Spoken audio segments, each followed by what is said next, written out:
Enjoy all your favorite sports like never before at BetMGM. Sign up using code Hawkeye and receive up to $1,500 back in bonus bets if you don't win your first bet. When you register with BetMGM, you'll get instant access to a variety of parlay selection features, live betting options, player props, and the best daily promotions in the business. And with BetMGM at your fingertips, every play and every game matters more than ever. Place your money line, prop, and parlay bets with the king of sportsbooks today.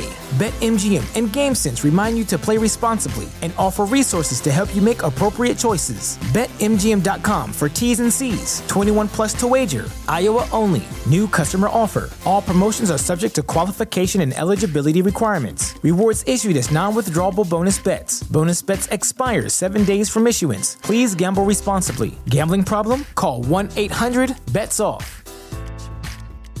You're listening to the best of the best of the best of MIP. With honors.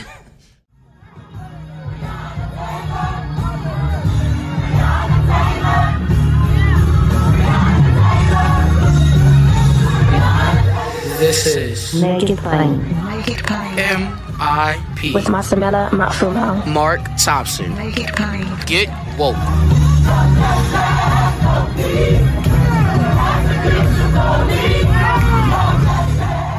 Ladies and gentlemen, my guest holds a PhD in religion from Emory University and M.Div. from Southwestern Baptist Theological Seminary, BS in Computing Science and Mathematics from Mississippi College.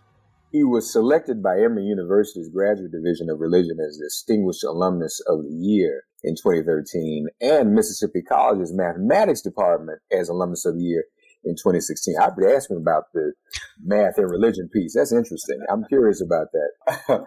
He is the CEO and founder of PRRI and a leading scholar and commentator on religion, culture, and politics. Of course, PRRI is the Public Religion Research Institute. And he's got a new book out. Check out this title. White Too Long, The Legacy of White Supremacy in American Christianity. We're happy to have with us Robert P. Jones. Robert, how are you, buddy? Dr. Robert P. Jones, how are you, man? I'm great.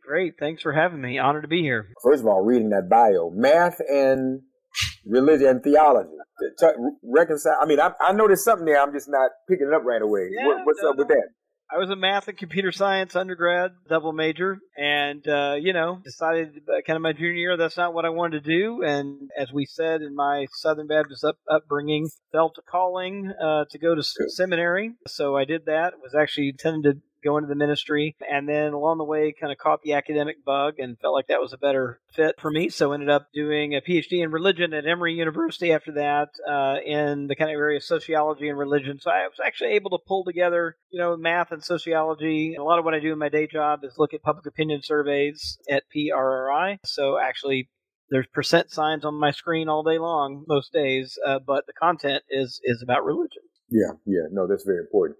And the book, White Too Long, if I'm not mistaken, do I have this right? You all just received an award, right? Did the book just not see the award? Yes, I was really honored. The book just received an American Book Award given by the Before Columbus Foundation. Wow, congratulations. Really Congratulations. honored, White Too Long, The Legacy of White Supremacy in American Christianity. I took as an at-large student, took a class at McCormick. I'm hoping to get into a PhD program, man.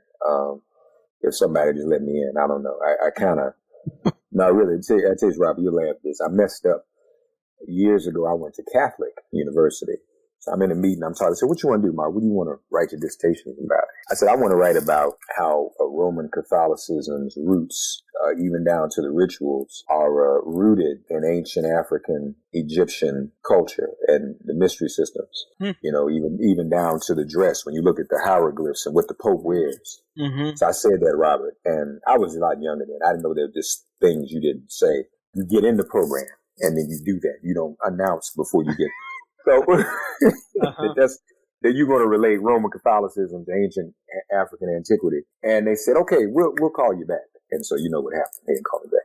But but maybe somebody let me in to do something sometime, and I think, because I think it's important. But I bring it up to say, I went to McCormick took a summer class on reparations, and in one of the essays I wrote about, at least in my view, and I've been saying this for a while, that when we talk about the mystery of our faith, Christ has died, Christ is risen, Christ will come again, you could apply that to African Americans, especially specific to Christianity, because Christianity originally was used as an argument, and the good book itself used to justify enslavement and segregation and other things.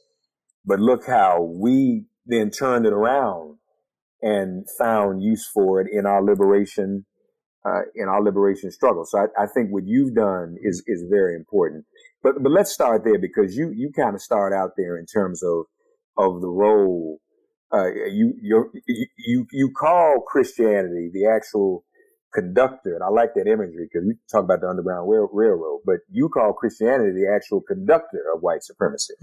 Yeah, so I should say locate myself here. So, I'm someone who grew up as a Southern Baptist, white in the white church in Mississippi. So grew up very much inside that world. And, it's been a long journey, I think, of discovery, self-discovery, and unearthing, what has been kind of a suppressed history.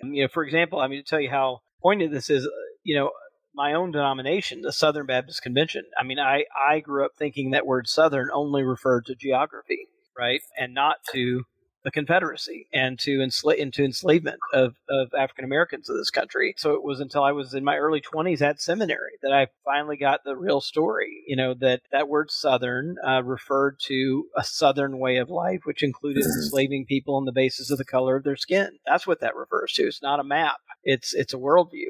That was still pretty much at the heart, even though submerged, of that version of Christianity that I was, handed and schooled in growing up. So, and this has been true. It's also, we can go back a little further. It's actually the version of Christianity that lands on these shores from Europe. You were talking about kind of the roots of Christianity that, all the way back into the 15th century. We have the doctrine of discovery, which is even before the Protestant Catholic split. And so both sides of the Christian world inherit this, the Protestant and basically that doctrine was the justification for the domination, for genocide, and for claiming lands. As Europeans were fanning out in the so-called New World, it was literally passed in 1493, right after 1492, right? Columbus's voyages in 1492, and it was the church and the nations giving a moral and divine blessing on the confiscation of lands and the domination of peoples in the name of European kings and really a white Christian God.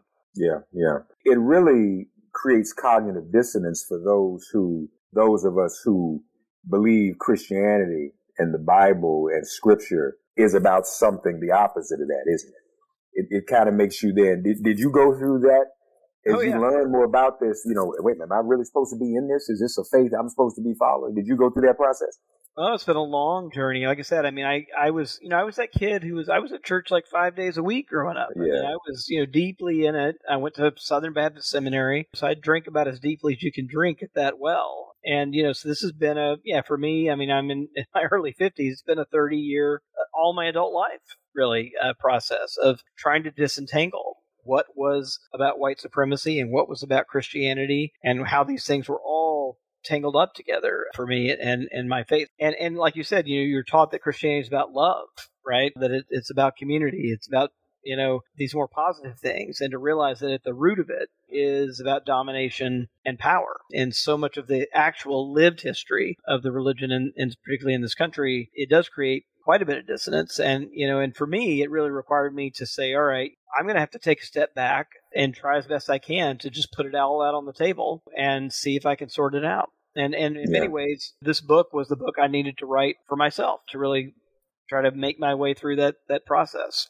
The other thing that PRRI, and folks, this is where we see the marriage of mathematics and computer science and religion, that has enabled you to look at actual numbers. Mm-hmm. It doesn't. So talk to us about that. Give us an idea of some of the numbers that stand out to you when we look at Christianity today, and maybe even how prevalent whiteness and an attitude of white supremacy still is Yeah. In Christendom in America. Right. So, the book kind of stands on three legs, kind of a three-legged stool. I mean, one is a kind of a memoir. We've been talking about that, Right. my own personal journey and history growing up in this world. Another is kind of the history, where I kind of lay out the history. But the third one really is the social science, and that is kind of where people are today. And so the tools that I use are really public opinion surveys from PRI, kind of very large-scale, nationally representative public opinion surveys, where what I really wanted to say, okay, if this was my experience, and this is what the history looks like, how then is that still with us today? Right. And one of the best ways to do that is to kind of do a good survey, really and the surveys are really of all Americans, but with big samples of white Christian groups. And basically, just to give you a couple of examples of what we found, so asked a whole series of questions about racial justice, about the existence of systemic racism in the country, and found this kind of shocking pattern. And so, like, I asked about Confederate flags, for example, Confederate monuments, whether these were, for example, merely symbols of Southern pride, or whether they were symbols of racism, whether the killing of African Americans by police, are these simply isolated incidents, or are they part of a pattern? Right. Police treat African Americans. Does the legacy of past discrimination against African Americans in this country have repercussions in the present? And essentially what we found, I combined 15 different questions like that into what I call the racism index in the book, so I could get a composite measure of where groups were. And the groups that I measured were three white Christian groups: white evangelicals, predominantly in the South, white mainline Protestants that are more prevalent in the upper Midwest and the Northeast, and then white Catholics, which are kind of more of an immigrant population, more urban, typically also in the Northeast. And then I also looked at those over and against white unaffiliated people, that is, whites who are not Christian, because what I really wanted to see is what work is Christianity doing, right, among white Americans. What roles it really play. And it was really striking when I did this. What I found is that when I crunched all these questions together and I kind of scored them on a scale of 1 to 10, with 10 being holding kind of the most racist attitudes, denying the existence of systemic racism, and 0 holding the least racist attitudes and seeing systemic racism. What I found is that, maybe not surprisingly, that white evangelicals, again, that group in the South, scored 8 out of 10 on that scale. But what was, I think, more surprising is that the other two groups, white mainline Protestants and white Catholics, scored 7 out of 10 on that scale. And when I looked at whites who were not Christian, they only scored 4 out of 10 on that scale. So essentially what that means is that what the data tells us and the numbers tell us is that if you take your average white American and you add Christianity, it actually moves them up the racism index rather than down. Wow. That's interesting. So Christianity, would you say then, is still serving the role to some extent as a conductor? That's exactly right. I mean, it's consistent with the history. And again, I think for people like me who grew up kind of inside the white Christian church in this country, it is a bit shocking. But I think the question shifted for me, I think, as I kind of got more steeped in the history. So the question of like, oh, well, like what I hear from many white audiences when I talk to them is like, well, how can this be? How can it be that Christianity actually makes white people more racist, right, in this country? How can that possibly be? But when you really understand the history and read it for what it is, I think that question shifts from how can this be to how can this be otherwise, given the real history in this country. Yeah. That's something. More MIP after this message. But now, I think we would all agree that in earlier periods, racism was more explicit in the church. I mean, I don't know how many churches today are as explicit or are preaching racism and segregation. So, and you also kind of use the term DNA. Are you meaning to say to us that it is so ingrained in the faith and in the culture around the faith that people don't even necessarily have to make racist statements from the pulpit or in houses of worship, but that it's just there and it still lingers? It's just an understanding. Is that what you're suggesting? Yeah, I think that's right. I mean, it's a way of thinking about how worldviews get passed down from generation to generation through institutions, right? And so they get embodied in theology, they get embodied in hymns, they get embodied in liturgy, they get embodied in stained glass windows, right, of white Jesus. And these things are passed down explicitly and implicitly to the next generation. And so without active attempts at deconstructing them, I mean, I can remember singing, for example, just like little things. Like there was a hymn that the chorus was, "Wash me and I will be whiter than snow." Whiter than snow, yes, whiter than snow. Wash me and I will be whiter than snow, right? And just this images of like whiteness as purity, being closer to God, images of Jesus or the disciples in stained glass windows that are depicted of light-skinned people who look like they're of European descent. These are all silent lessons, right, that are kind of come down pretty powerfully to, and I've always said, like, if you want to test to see how powerful these things are, try standing up in a church business meeting and proposing that we take down the image of the white Jesus in the stained glass window, and see what resistance comes. I mean, it'll be pretty fast and swift. And all that. Well, a lot of us in the Black liberation theology movement have already seen that and witnessed that. But then too, even though I asked about the subtlety there and not the explicitness, but I think we do have to admit that it is still true. I think Dr. King said it, that Sunday is still the most segregated day in America. So because there's freedom of religion, I mean, you can't enforce desegregation on Sunday morning. And only in exceptional places will you find a congregation that is 50-50 or evenly split amongst all the... I mean, man, let's be honest. You've even got exclusively Latinx congregations now. And I'm not saying it's wrong. You've got exclusively Asian congregations now, just all over. You can go in one community and see all the different... And in some houses of worship, as we all well know, have different cultures in that house of worship at different times of the day. So talk to us about it, because it seems to me that there's something about the faith that lends itself to being most practiced and I guess enjoyed exclusively amongst your own. And we do it as Black people. I mean, we go to the Black church is a cultural phenomenon. I live in New York, and European tourists come from around the world, as you know, to come and sit in Abyssinian church and to sit in the church because they want to see Black gospel music on. So what do you think about that? Because that's obviously happening. And does that contribute to what continues to persist in the church's DNA?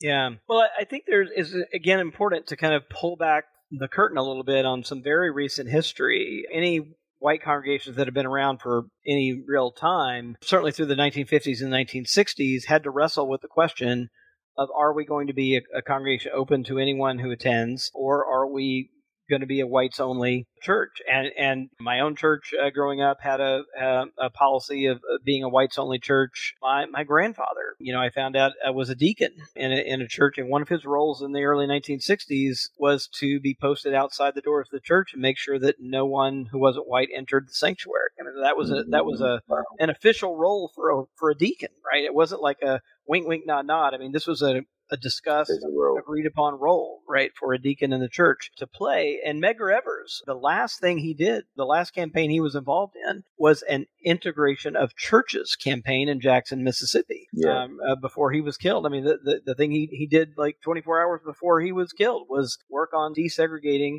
churches in Jackson, Mississippi, who were very intent on holding themselves to be whites-only spaces. So I think with that legacy is different, I think, right, from the white side of the equation than it is from every other sides, because there was a kind of intentionality of holding on to power and a way that if churches were segregated, so could our public institutions, our schools, our parks, swimming pools, like all the kind of civic resources could also be segregated. Today, you're right. The last numbers I've seen, it's about 85% of American churches are still essentially monoracial churches. Believe it or not, that's actually better than it was 20 years ago, but it's still about 85%. And that's even if we set the bar at only 20% of the congregation being not the majority racial or ethnic group. So if you set the bar fairly low, only about 85% of the churches today, meet that bar. And being a multicultural church is still a really rare, multiracial church, a really rare entity in the country. And, I think it's a mixed thing. I think on the one hand, we clearly have seen places that are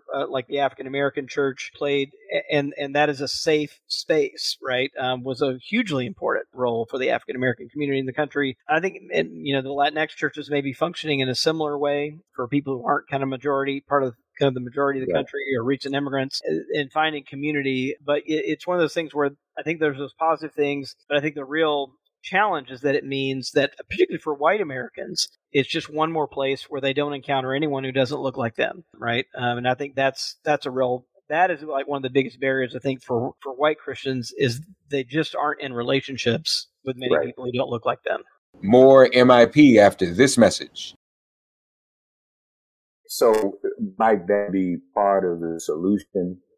Do we need a movement today to integrate Sunday morning? I'd love to know your take on that question, too. But I've seen some, different models. Like, on the one hand, it's very rare, I think, that churches have tried to merge. I've only, even read like a couple of examples of the white and black church trying to actually merge into one church. What I'm seeing more of is kind of deliberate and even like covenantal partnerships, where two communities are not intending to merge, but they are trying to build bridges, build relationships, and build some partnerships going forward, really build community going forward. I think that is probably more of what we're going to see. I mean, we'll certainly see some multi-racial churches emerging, but given the history, I think the more of what we're going to see are these partnerships kind of taking forward. The good ones, I think, go beyond the Thanksgiving pulpit swap or whatever, but really are trying to kind of build community. But I'd love to know your take on that question. Well, I think what I've seen and also I've seen exactly what you described, and that's been a good thing when you have churches working together around different events, different times of the year.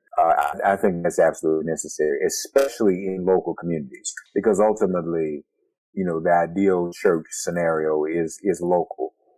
I mean, it's there to serve the local community. So if there's a mainline black church or a mainline white church, and like I said, there are other churches out here. I mean, I don't see why, the Korean church, the Haitian church, the Latinx church, the Dominican church, find ways to serve a local community coming together and really put the brotherhood and sisterhood we preach in Christianity together. Just test that. We really mean this?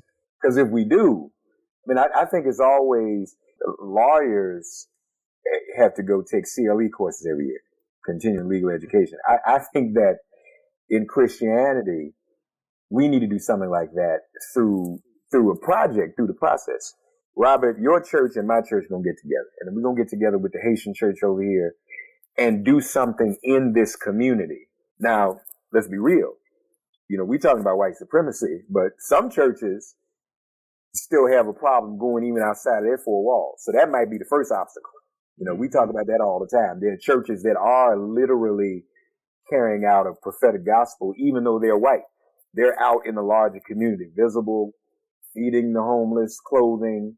Other churches don't do none of that. So that's a whole nother obstacle aside from the history of white supremacy, that you're just going to be insular. You're Joel Osteen, people are dying in floods, but they can't come stay here. I'm not saying that to just single him out and say he's a bad person, but that's just an objective fact. That's what happened.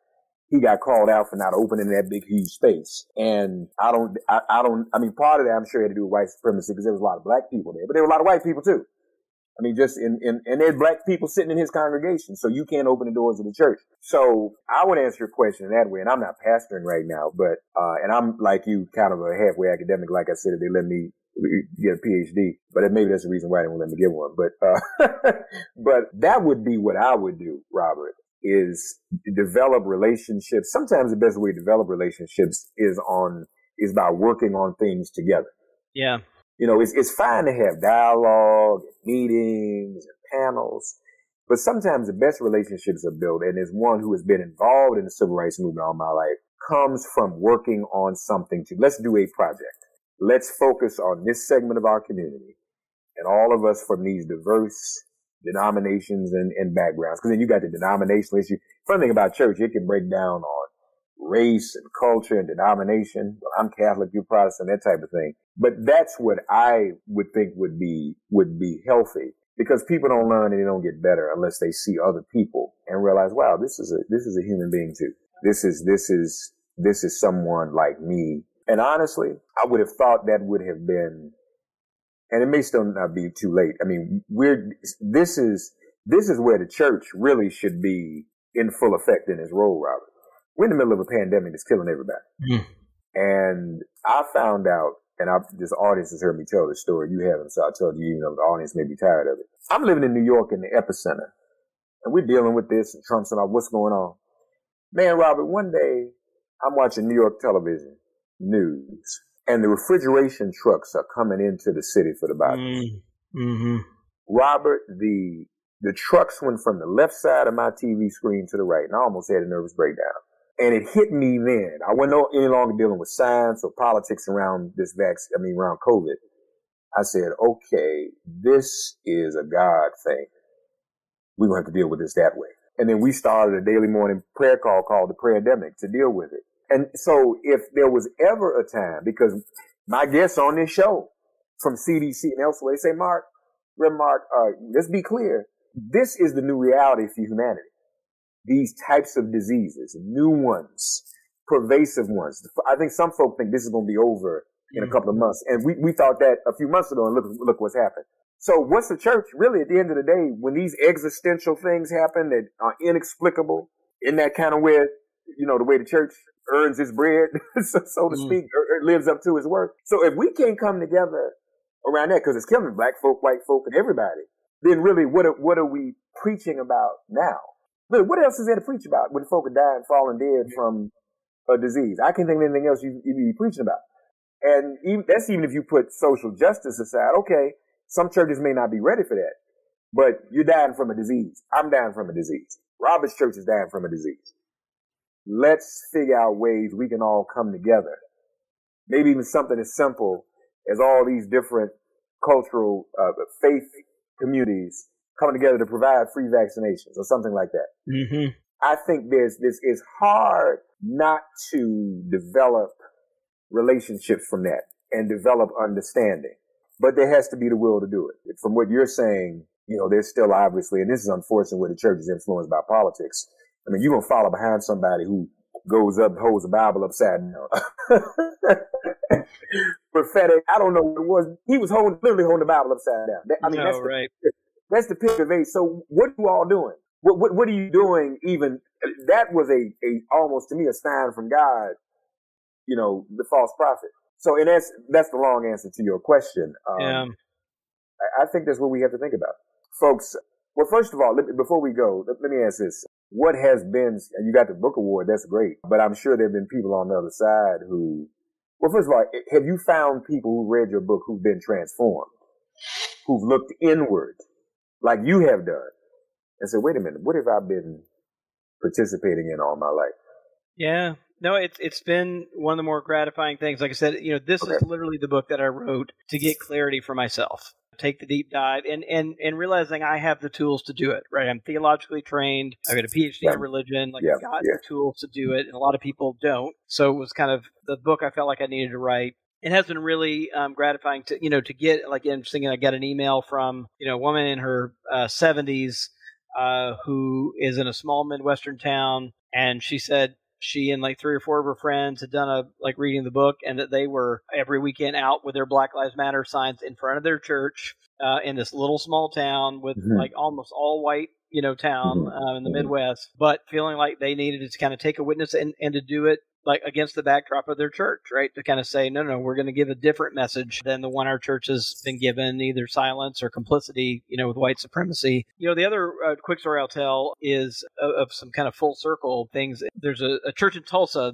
Boston Avenue Methodist Church, that in 1921 was the church that a Methodist bishop traveled up from Dallas to give the Sunday sermon right after the Tulsa Race Massacre in 1921. Blamed it on the African-American population in Tulsa. It was a just top to bottom white supremacist, message. Really just heartbreaking, difficult to read. The sermon's all out there. You can read it. And that same church in 2021 held 100 days of repentance for white Christians in Tulsa. And they preached there. I got invited to preach, as part of this whole thing. And we're one of the leaders of the memorials commemoration institution of really taking responsibility for what happened in Tulsa 100 years ago. So I think there are these moments of transformation that I've been able to see that I think are real. I mean, I call them movements of the spirit, that I really see are different. Now, there's still a lot of work to do, as you know, like a lot of backlash, but I actually think the backlash we're seeing is because the prevailing winds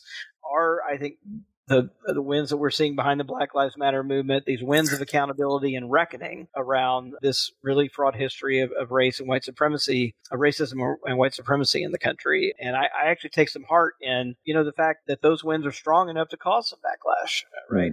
Because you only get a backlash when the powers that be are worried that the walls are coming down. Right, that they're crumbling, and I think that's where we at. I'm taking some hope in that. Yeah, amen. Well, we're thankful for what you've done. White Too Long, The Legacy of White Supremacy in American Christianity. We all ought to challenge ourselves to read that and struggle with it. And I think many of us, no matter where we come from, can be transformed by this book. You never stop this. You never stop learning. You never stop this quest that you're on. If you're truly a part of the faith, it's not something that is finite. It really is not supposed to be, because the faith says eternal life. It's infinite. So why would our thinking be finite? If we're infinite, why would our thinking be finite? So I'm just thinking about this too, man. I'm messing with you because you have the math and the religion. So so are you like do we call you a sort of a nerdy theologian? Are you a nerd? Sure, total nerd, data nerd, religion nerd. Yeah. But man, that's the thing to be now. When I was coming along, the last thing you wanted to be was a nerd. You didn't get nobody talked to you. You couldn't get the girlfriends. Now, when I had Neil deGrasse Tyson on the show, all the women, we love him. I said, wait a minute, he's a nerd. But I mean, he's that's the new sexy.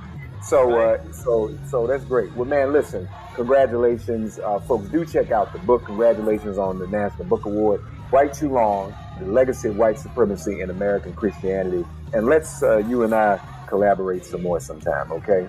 Amen. Yeah, happy to stay in touch. Thanks so much. Yeah. Robert P. Jones. Thanks for getting woke and listening to Make It Plain. Please remember to listen, like, and wherever you get your podcasts, please give the show a 5-star rating. And please do spread the word. Let's all continue to pray for each other during this pandemic and this police-demic. If all hearts and minds are clear, it has been made plain.